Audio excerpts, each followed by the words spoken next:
اعوذ باللہ من الشیطان الرجیم بسم اللہ الرحمن الرحیم اللہم صلی علی محمد وعلی محمد وعجل فرج آل محمد ولا ندعهم۔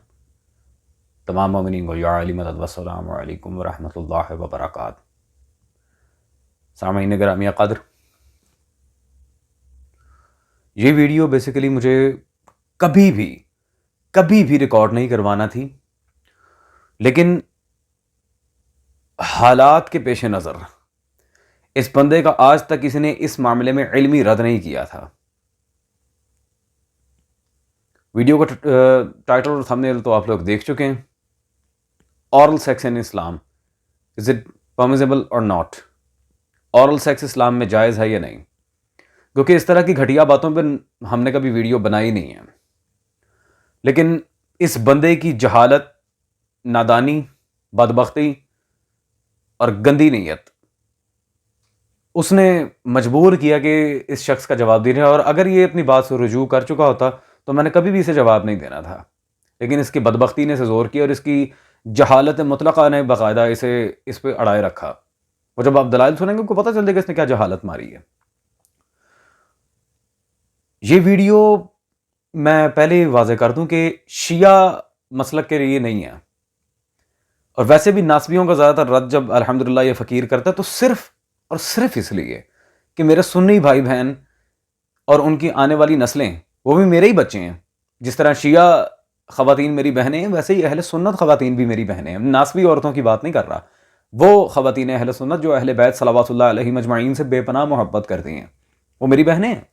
اور میں بھائی ٹھیٹھ پنجابی قسم کا بندہ ہوں، میں نہیں چاہتا کہ کل کے ہماری دھی بہن کا کہیں بیاہ ہو تو پھر وہ اس طرح کی بکواسات، نعوذ باللہ اس طرح کی یہ مکذوبات کے اوپر عمل کر کے وہ اس فعل قبیح کو سر انجام دیں۔ میں قطعاً یہ نہیں چاہوں گا کہ ہماری بہنیں اپنے خاوندوں کے پریشر میں آ کے یا پھر کوئی بھی ایسی بات جو اس بدبخت کے فالوورز ہیں وہ اس فعل قبیح کو انجام دے کے اپنے نکاح کے اندر کسی بھی قسم کی کوئی مشکل پیدا کریں۔ اللہ اکبر۔ اورل سیکس ہوتا کیا ہے وہ آپ یوٹیوب پر جا کے دیکھ سکتے ہیں یا گوگل پہ، مجھے وضاحت کرنے کی ضرورت نہیں ہے۔ چلتے ہیں یہ مرزا منگول جیلمی، یہ قادیانی جونیئر کی طرف، اور یہ دیکھتے ہیں کہ اب اس نے کیا بدبختی اس معاملے سے کی اور کیا نقلی دلائل یہ لے کے آیا۔ اس میں بنیادی اصول آپ سمجھ لیجئے، اور وہ ہے سورۃ البقرہ کی آیت نمبر 187۔ اعوذ باللہ من الشیطان الرجیم، بسم اللہ الرحمن الرحیم۔ احل لکم لیلۃ الصیام الرفث الی نسائکم، حلال کر دیا ہے اللہ نے رمضان کی راتوں میں بھی تمہارا اپنی بیویوں کے ساتھ ازدواجی تعلق قائم کرنا۔ ہن لباس لکم، تمہاری بیویاں تمہارا لباس ہیں، وانتم لباس لہن، اور تم اپنی بیویوں کا لباس۔ اب یہ لباس میں نے جو پہنا ہوا ہے، اس لباس اور میرے جسم کا کوئی پردہ نہیں ہے، میاں بیوی کا آپس میں کوئی پردہ نہیں ہے، کیونکہ ایک دوسرے کا لباس ہے، ایک دوسرے کی عفت اور عصمت کی حفاظت کا ذریعہ بھی ہے، ایک وہ معنی بھی ہے، اور دوسرا اس حوالے سے پریکٹیکلی بھی وہ لباس ہے کہ میاں بیوی کا آپس میں کسی بھی چیز کا کوئی پردہ نہیں ہے۔ کسی حدیث کے اندر کوئی اس طرح کی چیز رپورٹ نہیں ہوئی۔ اس حوالے سے ایک مردود اور منقطع روایت پیش کی جاتی ہے، اور اس تابعی کا سما جو ہے وہ سیدہ عائشہ رضی اللہ تعالیٰ عنہا سے ثابت ہی نہیں ہے۔ سنن ابن ماجہ میں حدیث ہے 1922، مشکات میں 3123 ہے، لیکن مردود روایت ہے، منقطع ہے، کہ اما عائشہ رضی اللہ تعالیٰ عنہا کا بیان ہے کہ میں نے نبی صلی اللہ علیہ وسلم کی شرمگاہ کبھی نہیں دیکھی۔ لیکن یہ روایت ہی ضعیف ہے، جس کی بنیاد کے اوپر لوگوں نے اورل سیکس کے حوالے سے عجیب و غریب فتوے دیے اور کہا کہ جی میاں بیوی ایک دوسرے کی شرمگاہ کو نہیں دیکھ سکتے، یعنی وہ کہتے ہیں دیکھ ہی نہیں سکتے، اگلی بات تو آپ چھوڑ ہی دیں۔ تو یہ حدیث ہی بالکل جو ہے وہ منقطع ہے اور مردود روایت ہے، جس کی بنیاد پہ یہ پورے کا پورا ایک اسکول آف تھاٹ کھڑا کیا ہوا ہے۔ بھائیو، اسلام میں ایز سچ اورل سیکس کی کوئی ممانعت نہیں آئی۔ جی سامعین گرامی قدر، میں پہلے وضاحت کر دوں کہ جو میں پہلے بھی کہہ چکا ہوں، جی ویڈیو صرف میری ان بہنوں کے لیے جو مسلک اہل سنت سے تعلق رکھتی ہیں۔ آپ کا بھائی ہوں، آپ کی قوم کا خادم ہوں، شیعہ سنی دونوں میرے لیے ایک جیسے ہیں، کیونکہ دونوں ہی آل محمد صلی اللہ علیہ وآلہ وسلم کے لیے انتہائی زیادہ محبت رکھتے ہیں. آپسی جو اختلافات ہیں ان سے قطع نظر. اس بندے نے سری کذب باندھا ہے اللہ پر اور روایات رسول خدا صلی اللہ علیہ وآلہ وسلم پر. سورہ بقرہ کی جو اس نے آیت پیش کی ہے 187 نمبر کہ مرد عورت کا لباس ہے اور عورت مرد کا لباس ہے، بالکل بالکل اس پہ انکار کس کو ہے؟ نعوذ باللہ من ذالک. اس پہ جھگڑا ہی کوئی نہیں ہے، بالکل واضح آیت ہے کلام الہی کی بالکل. لیکن اس کا جو مفہوم بیان کر رہا ہے جسے نعوذ باللہ یا اورل سیکس کو جائز کہنے کی کوشش کر رہا ہے وہ بالکل بدبختی ہے. اور اس کا رد ویسے تو شیعہ تفاسیر میں، شیعہ احادیث میں ان بکواسات کے لیے کوئی گنجائش نہیں ہے. یہ بکواس ہے، یہ اورل سیکس مطلق طور پر حرام ہے. اور اس نے ایک دلیل کو مان لیا ہے، ایک روایت کو، کہ وہ اورل سیکس کی حرمت پہ ہے، اور اس سے باقاعدہ تشریحاً علماء اہل سنت نے، اسلاف اہل سنت نے اورل سیکس کے حرام ہونے پر فتوے دیے ہیں. اس روایت پر ہم بات کریں گے. پہلے ذرا قرآن کی اس آیت کی تفسیر میں اس کے باب ڈاکٹر اسرار کی تفسیر سے کروں. یہ بیان القرآن جلد نمبر اول میرے پاس موجود ہے، اور اس میں سورہ بقرہ کی اسی آیت کے لحاظ صفحہ نمبر 263 263 پر وہ لکھتے ہیں یہ بڑا لطیف کنایہ ہے کہ تمہارے لیے بمنزل لباس ہیں، تمہارے لیے بمنزل لباس ہیں اور تم ان کے لیے بمنزل لباس ہو. جیسے لباس میں اور جسم میں کوئی پردہ نہیں، ایسی بیوی اور شوہر میں کوئی پردہ نہیں، بالکل ٹھیک ہے، اس میں کوئی جھگڑا نہیں ہے. خود لباس ہی تو پردہ ہے. ویسے بھی مرد کے اخلاق کی حفاظت کرنے والی بیوی ہے اور بیوی کے اخلاق کی حفاظت کرنے والا مرد ہے. یہ ہے اس کی وہ تفسیر جو اس کے بابے ڈاکٹر اسرار نے بیان کی ہے. یہاں مسئلہ صرف فزیکل ریلیشن کا نہیں ہے، یہاں ایتھیکل ریلیشن کا مسئلہ ہے اور معاملات کی بات ہے. لیکن اس کی گندی سوچ ایک ہی طرف جاتی ہے.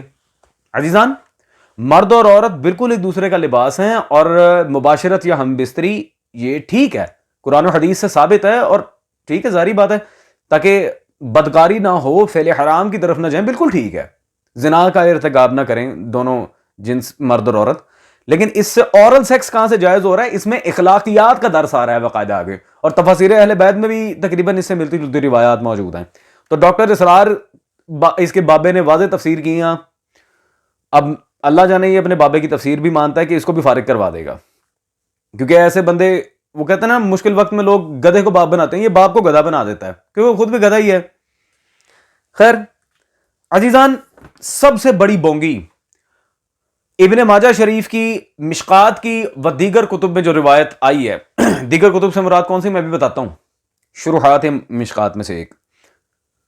اس نے سب سے پہلے بونگی ماری ہے روایت کے لحاظ سے کہ وہ جی مردود روایت ہے، وہ موضوع روایت ہے نعوذ باللہ، اور وہ منقطع روایت ہے. پہلی بات تو یہ تینوں روایات پہ جرح کی الگ الگ اقسام ہے. یہ تینوں روایات پہ جرح کی الگ الگ اقسام ہیں. ان میں سے روایت کون سے درجے کی ہے؟ موضوع ہے، منقطع ہے، یا پھر مردود ہے؟ میں بتاتا ہوں. نہ وہ روایت موضوع ہے، نہ منقطع ہے، نہ مردود ہے. آئیں اس روایت کی طرف چلتے ہیں. یہ مشکات میرے پاس موجود ہے جی، جو ٹیبل پر سجا کے رکھتے ہیں، اسی کا حوالہ اس نے دیا تھا جلد نمبر 2، اور اس میں صفحہ نمبر 290 پہ حدیث نمبر 3123 ہے. حضرت عائشہ بیان کرتی ہیں کہ میں نے رسول صلی اللہ علیہ وسلم کی شرمگاہ کبھی نہیں دیکھی. اسی روایت سے استدلال کر کے علماء نے اورل سیکس کو حرام قرار دیا ہے، کیونکہ اس میں نظر سب سے پہلے پڑتی ہے. Without it oral sex possible ہی نہیں ہے، نعوذ باللہ، بکواس. خیر اب اس کے اوپر حاشیہ نمبر 4، یہ 4th روایت اس پیج پر. تو چوتھی پوائنٹ پہ کیا ہے؟ اسنادہ ضعیف، اس کی سند ضعیف ہے. اس کی سند ضعیف ہے، نہ مردود، نہ منقطع، نہ موضوع. عزیزان، یہ بات تو آپ پر واضح ہوئی کہ اس نے جتنے دعوے کیے تھے وہ سب بکواس ہیں، یہ ضعیف روایت ہے. تو اب مسئلہ یہاں پر آتا ہے اصول الحدیث کا کہ کیسے ضعیف ہے. ابن ماجہ کی تخریج جو آپ نے دیکھی اس میں لکھا ہوا ہے رواہ ابن ماجہ، یہ سوری مشکات کی تخریج میں آپ نے جو دیکھا ہے ابن ماجہ سے یہ روایت نقل ہوئی ہے. ٹھیک ہے جی، سند ضعیف ہے، یہ ہے وہ ہے. اور حافظ بصیری کے لحاظ سے بھی تھوڑا اکا دکا کام ہوا ہے اس میں کہ ابن ماجہ. عزیزان، میں یہ نہیں کہتا کہ محقق نے اس کی تخریج میں خیانت کی، یہ بالکل ایک نازیبا عذر ہے، لیکن محقق سے اس معاملے میں بھول چوک ضرور ہوئی ہے، کیونکہ یہ صرف ابن ماجہ میں نہیں، اس کا ایک اور طریق بھی موجود ہے، وہ ہم آپ کے سامنے پیش کیے دیتے ہیں. پہلے تو مشکات کی شرح، مرقاہ، ملا علی قاری کی یہ مرقاہ شرح مشکات، فرسٹ ٹائم میں زندگی میں اس کا حوالہ آپ کے سامنے کوٹ کر رہا ہوں. خیر جب ضرورت پڑی تو کرتے رہتے ہیں.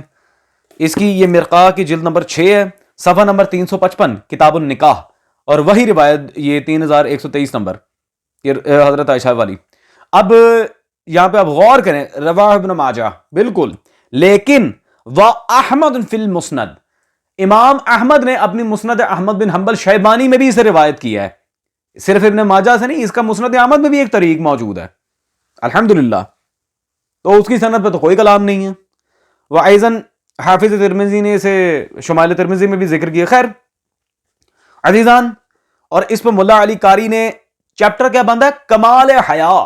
تو ملا علی قاری کے نزدیک یہ روایت نہ مردود ہے، نہ موضوع ہے، نہ منقطع ہے، نہ ہی ضعیف، اور اس کا ایک طریق بھی اور بیان کیا، مسند احمد میں بھی ایک طریق سے مروی ہے۔ عزیزان گرامی قدر، تو اب مرزا نے مان لیا ہے کہ اس پر روایت موجود ہے۔ ہم سند اور اصول حدیث پہ بعد میں بات کریں گے۔ مرزا کے دو بڑے بڑے بابے آج میں چپکا کے جاؤں گا، اور یہ جواب دے جائے میں شیعہ مذہب چھوڑ دوں گا، میں چیلنج کر رہا ہوں اس کو، میں شیعہ مذہب چھوڑ دوں گا اگر یہ جواب دے جائے۔ اٹس اے چیلنج، مرزا سمیت تمام ناسبیوں کو، لگاؤ سر سے ایڑی تک کا زور۔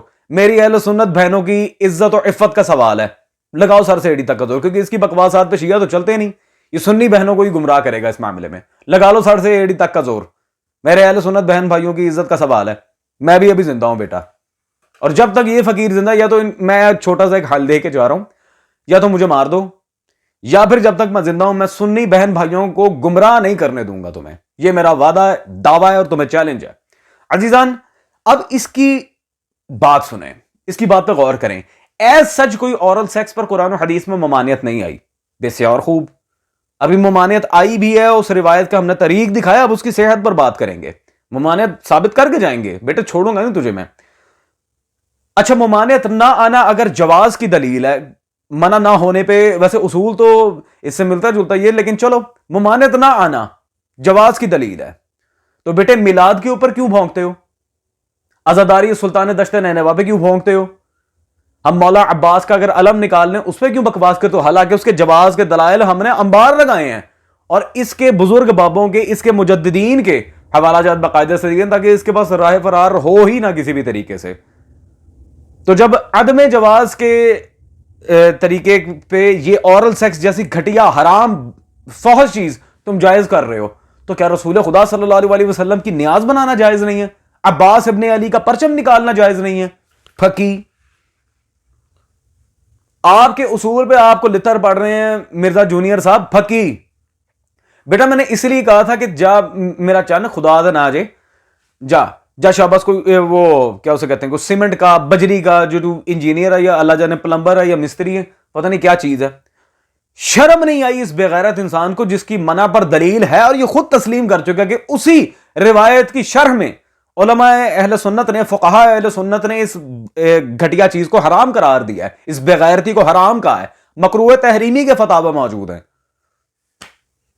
بس کیا کریں، اب جس کے گھر میں یہ سب کچھ ہوتا ہے اس نے تو جائز کہنا ہی کہنا نا اپنا آپ بچانے کے لیے۔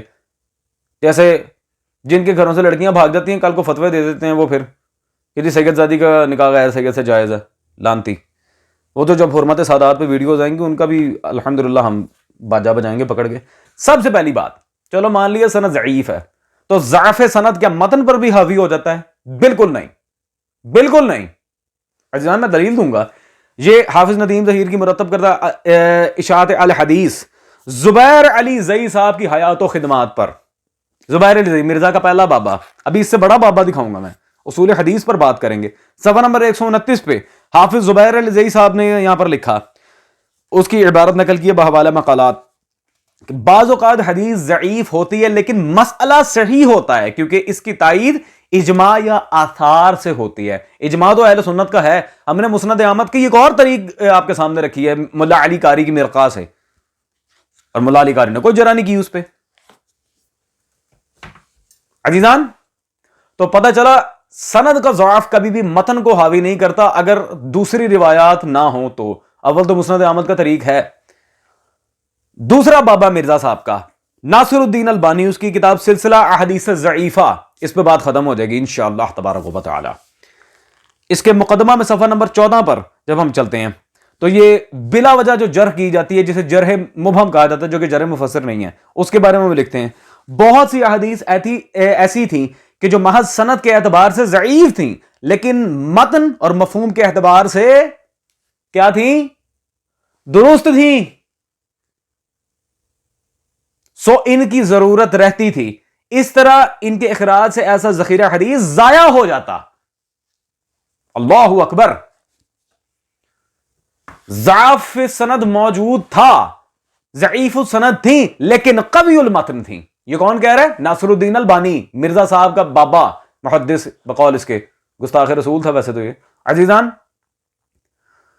میں لٹرلی میرے پاس بہت سارے دلائل ہیں اس کی اس بکواس کے رد پہ، بہت سارے ہیں، لیکن میں نے سوچا کہ اسی کے محدثین اور اسی کے بابوں کو سامنے رکھ کر اس کی اس بکواس کا جواب دے کر ہی میں اپنی اہل سنت بہنوں اور اہل سنت بھائیوں کو اس گھٹیا فعل سے باز رکھوں.